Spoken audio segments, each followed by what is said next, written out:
Assalamualaikum warahmatullahi wabarakatuh.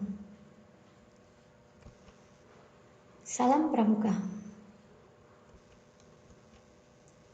Halo adik-adik hebat peserta MPLS SMP Negeri 1 Kalimantan tahun pelajaran 2021-2023, calon anggota Pramuka baru Kudep 121-122 SMP Negeri 1 Kalimantan yang kakak banggakan dan cintai.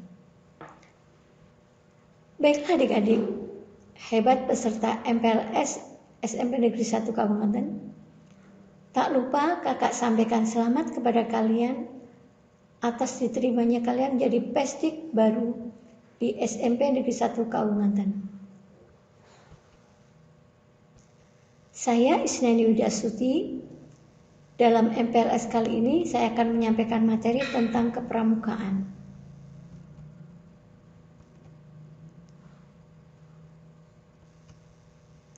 Adik-adik tahu kan bahwa di kurikulum tahun 2013 pendidikan kepramukaan menjadi ekstrakurikuler wajib sesuai dengan implementasi Permendikbud 63 tahun 2014 yang menyatakan bahwa pendidikan kepramukaan menjadi ekstrakurikuler wajib dalam kurikulum 2013. Nah, untuk pelaksanaannya, pendidikan kepramukaan di kurikulum 2013 ini menggunakan 3 model. Yang pertama, model blok. Yang kedua, model aktualisasi. Dan yang ketiga, model reguler. Ketiga model ini digunakan semua dalam pendidikan kepramukaan. Dari ketiga model tersebut, 2 model yang merupakan wajib dilaksanakan oleh siswa. Menjadi wajib dilaksanakan oleh siswa. Sedangkan 1 model itu tidak. Karena untuk model yang 1 ini itu merupakan sukarela atau peminatan. Untuk model blok dilakukan 1 tahun sekali oleh peserta didik baru atau oleh siswa baru, yaitu kelas 1, kelas 7, dan kelas 10. Untuk model blok dan model aktualisasi pelaksanaannya 36 jam. Untuk model blok 36 jam bagi SMP, MTS, SMA atau yang sederajat. Sedangkan untuk SD, MI dan yang sederajat itu 18 jam. Dan untuk pelaksanaan model aktualisasi dengan model reguler masing-masing sama 120 menit 1 kali pertemuan. Ini adalah penjelasan dari ketiga sistem atau ketiga model tersebut. Di sini dijelaskan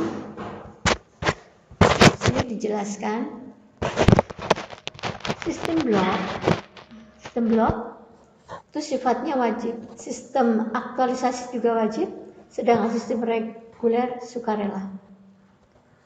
Di sini disebutkan 1 tahun sekali, setahun sekali. Berlaku bagi peserta didik berjadwal penilaian umum. Berlaku bagi seluruh peserta didik. Ini seluruh peserta didik, ini seluruh peserta didik. Kalau ini tidak. Sistem reguler itu diperuntukkan bagi mereka yang ingin memperdalam atau ingin meningkatkan kemampuan tentang pendidikan kepramukaannya. Itu berarti ambil sistem reguler.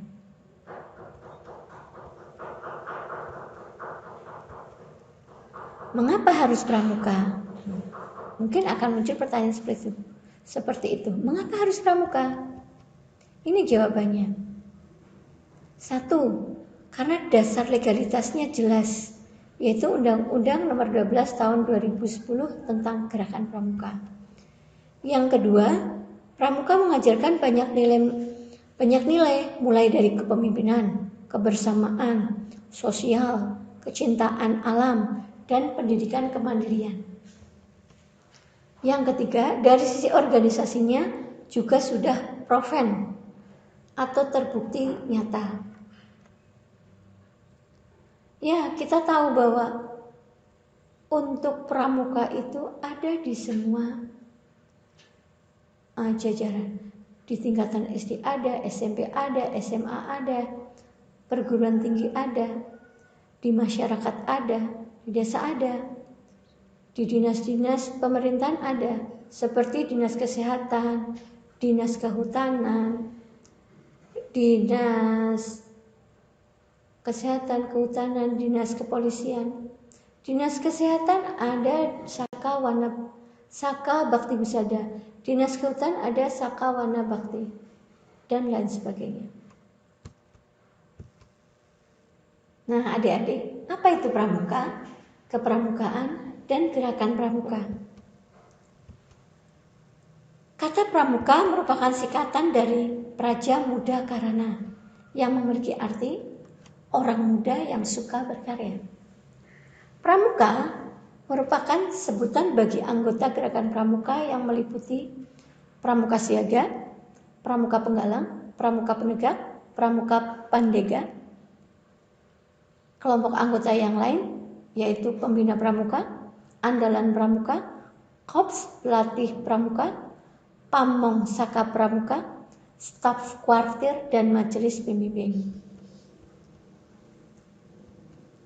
Kepramukaan adalah proses pendidikan di luar lingkungan sekolah dan di luar lingkungan keluarga dalam bentuk kegiatan menarik, menyenangkan, sehat, teratur, terarah, praktis yang dilakukan di alam terbuka dengan prinsip dasar kepramukaan dan metode kepramukaan yang sasaran akhirnya pembentukan watak, akhlak, dan budi pekerti luhur. Kepramukaan adalah sistem pendidikan kepanduan yang disesuaikan dengan keadaan, kepentingan, dan perkembangan masyarakat dan bangsa Indonesia. Nah, untuk Gerakan Pramuka Indonesia adalah nama organisasi pendidikan non-formal yang menyelenggarakan pendidikan kepanduan yang dilaksanakan di Indonesia. Nah, seperti saya tadi katakan, kata pramuka merupakan singkatan dari Praja Muda Karana, yang artinya yang muda yang berkarya. Nah, sekarang kita lihat bahwa menurut sejarah gerakan pramuka atau kepanduan di Indonesia telah dimulai sejak tahun 1923. Sudah lama bukan? Yang ditandai dengan didirikannya National Pathfinderij Organisasi atau disingkat NPO di Bandung. Kemudian di tahun yang sama di Jakarta didirikan Jong Indische Pathfinderij Organisasi atau JIPO. Nah, sekarang tujuan gerakan pramuka. Apa sih tujuan gerakan pramuka? Tujuan gerakan pramuka itu untuk membentuk setiap pramuka satu, memiliki kepribadian yang beriman, bertakwa, berakhlak mulia, berjiwa patriotik, taat hukum, disiplin, menjunjung tinggi nilai-nilai luhur bangsa, berkecakapan hidup, sehat jasmani dan rohani. Yang kedua, menjadi warga negara yang berjiwa Pancasila, setia dan patuh kepada kesatuan Republik Indonesia, serta menjadi anggota masyarakat yang baik dan berguna, yang dapat membangun dirinya sendiri secara mandiri, serta bersama-sama bertanggung jawab atas pembangunan bangsa. Prinsip-prinsip dasar gerakan pramuka sebagai berikut. 1. Iman dan takwa kepada Tuhan Yang Maha Esa. 2. Peduli terhadap bangsa dan tanah air, sesama hidup dan alam seisi. Peduli terhadap dirinya pribadi. Dan yang terakhir, taat kepada kode kehormatan pramuka. Nah, sekarang kita berbicara tentang metode kepramukaan. Bahwa di dalam pramuka kita mengenal adanya metode kepramukaan. Metode kepramukaan merupakan cara belajar interaktif progresif melalui pengamalan kode kehormatan pramuka. Belajar sambil melakukan kegiatan berkelompok, bekerja dan berkompetensi, kegiatan yang menarik dan menantang, kegiatan di alam terbuka, kehadiran orang dewasa yang memberikan bimbingan, dorongan, dan dukungan.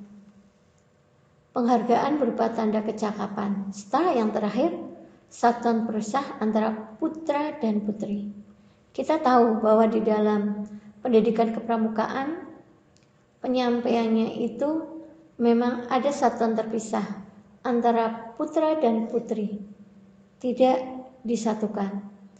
Kemudian dalam pendidikan kepramukaan, sistem pendidikannya itu sistem AMOM. Sistem AMOM. Nah, sekarang siapa sih yang menjadi anggota gerakan pramuka? Yang menjadi anggota gerakan pramuka itu ada 2, yaitu anggota muda, disebut anggota muda dan anggota dewasa. Siapa itu anggota muda? Anggota muda adalah peserta didik gerakan pramuka yang dibagi menjadi beberapa golongan. Di antaranya 1. Golongan siaga, 2. Golongan penggalang, 3. Golongan penegak. Untuk golongan siaga itu berusia dari 7 tahun sampai dengan 10 tahun. Sedangkan golongan penggalang berusia 11 sampai 15 tahun. Golongan penegak berusia 16 sampai 20 tahun. Nah, sekarang apa sih anggota dewasa? Anggota dewasa gerakan pramuka itu terdiri atas golongan pandega yang berusia 21 tahun sampai 25 tahun. Dan yang kedua, tenaga pendidik yang terdiri atas ada pembina pramuka, pelatih pembina, pembantu pembina, pamong saka, instruktur, saka fungsionaris yang terdiri atas ketua dan andalan kuartir, dari ranting sampai dengan tingkatan nasional, staf kuartir dari ranting sampai dengan tingkatan nasional, majelis pembimbing dari gugus depan sampai dengan tingkatan nasional, pimpinan saka dari cabang sampai dengan nasional, anggota gugus dharma gerakan pramuka. Pola kegiatan pendidikan pramuka itu yang pertama yaitu adanya diadakan upacara, ada upacara pembukaan dan penutupan. Upacara pembukaan dan penutupan karena kita golongan penggalang, maka di dalamnya yang mengikuti adalah pasukan penggalang. Karena kita golongan penggalang, kita disebut pasukan penggalang. Pasukan penggalang itu idealnya 24 sampai 32 orang, maksimal sampai 40. Yang terbagi menjadi 3 sampai 4 regu. Satu regu itu terdiri 6, 8 sampai maksimal 10 anggotanya. Itu dibentuk menjadi regu-regu karena kita penggalang, sehingga regu. Nanti kalau kita siaga nanti akan disebut barung, ada sebutan sulung. Nah, kalau di penggalang tidak ada. Penggalang sebutannya regu ya. Di sini nanti sebutannya pratama, pinru, dewan pimpinan regu, ada pinru pimpinan regu. Kemudian yang kedua, tentang keterampilan kepramukaan atau yang disebut scouting skill. Keterampilan kepramukaan itu meliputi ada pioneering. Pioneering yaitu tentang simpul dan ikatan. Simpul dan ikatan di dalam pendidikan kepramukaan itu sangatlah banyak sekali. Dan itu mempunyai manfaat yang sangat banyak. Yang kedua, mountaineering atau mendaki gunung. Yang ketiga, orienteering, peta dan kompas. Nah, dalam pendidikan kepramukaan kita diberi keterampilan tentang peta dan kompas. Kemudian camping atau berkemah. Kita belajar atau diajari tentang keterampilan berkemah. Yang kelima, wirausaha. Kita belajar berwirausaha. Bela negara. Yang ketujuh, teknologi. Yang kedelapan, komunikasi. Itulah materi-materi yang ada dalam scouting skill.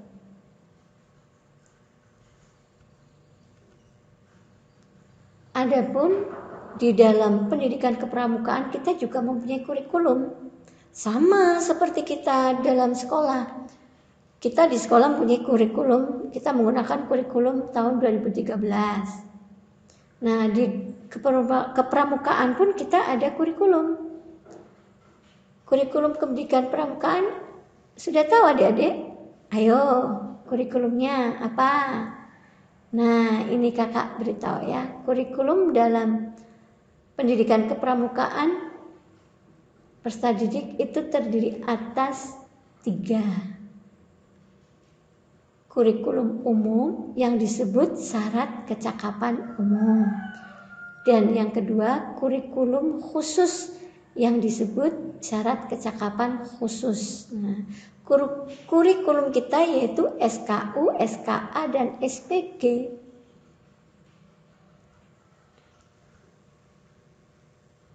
Nah, syarat kecakapan umum diarahkan untuk mengembangkan 5 ranah.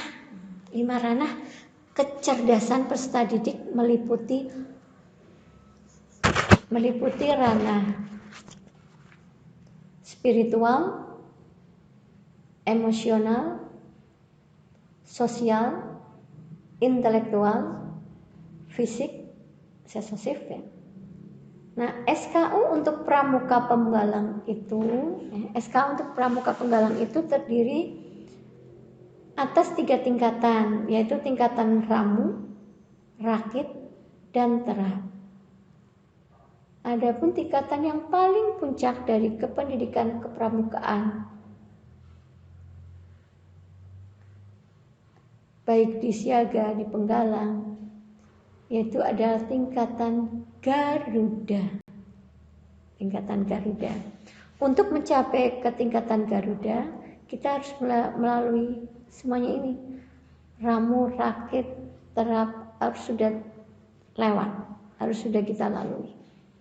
Dan kecakapan yang harus kita kuasai juga, kecakapan umum maupun kecakapan khusus.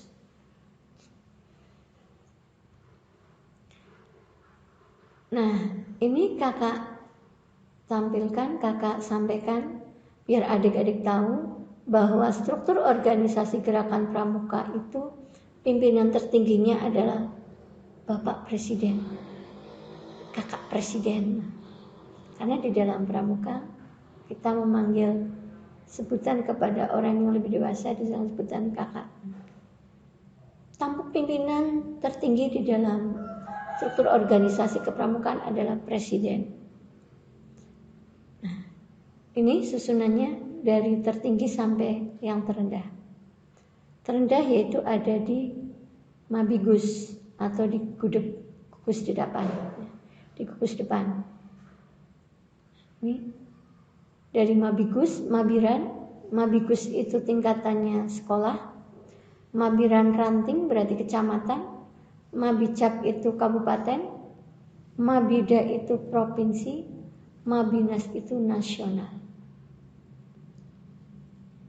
Nah, ini musyawarah nasional, musyawarah daerah, musyawarah cabang, musyawarah ranting, musyawarah gugus. Kemudian di gugus depan ada saka, ada gugus depan, ada saka. Kemudian kalau di Kuaran di tingkat ranting ada DKR, Dewan Kerja Ranting, Dewan Kerja Cabang, Dewan Kerja Daerah, Dewan Kerja Nasional. Ini tingkat tertingginya adalah Kuarnas, tingkat nasional. Di DKN, di Dewan Kerja Nasional ada Pusdiklatnas, Pusat Pendidikan Latihan Nasional, Pusat Pendidikan dan Latihan Daerah, Pusat Pendidikan dan Latihan Cabang. Nah, ini saya sampaikan juga untuk adik-adik biar kalian tahu struktur organisasi pembinaan pasukan penggalang. Karena adik-adik setelah masuk ke jenjang SMP, kalian secara otomatis sudah jadi penggalang. Di SD pun kalian kan juga sudah jadi penggalang. Karena usia kalian yang menyebabkan kalian jadi penggalang. Usia kalian pasti di atas 11, sehingga wajib itu jadi penggalang. Nah, ini untuk struktur pembinaan pasukan penggalang. Biar kalian tahu. Kakak rasa pasti kalian banyak sekali yang belum mengetahui tentang ini. Seperti kayak tadi struktur organisasi kepramukaan yang sampai tingkat nasional. Nah, ini untuk gudep. Nah, ini tingkatan gudep, tingkatan gugus depan. Ada majelis pembimbing, ada ketua gugus depan, kemudian ada ada pembantu pembina, ada dewan penggalang, ada dewan kehormatan penggalang. Kemudian di sini pratama itu adalah pimpinan. Pimpinan dari pasukan penggalang itu disebut pratama. Pratama itu yang menjadi pratama adalah berdasarkan pilihan-pilihan daripada pimpinan regu. Pratama itu dari pimpinan regu berdasarkan musyawarah pimpinan regu juga. Nanti jadilah pratama. Nah, ada pinru. Pinru mempunyai anggota. Di atas pinru paling bawah pasti wapinru. Untuk posisi ketika kalian berbaris, pinru di depan, wapinru di belakang. Itu memang seperti itu.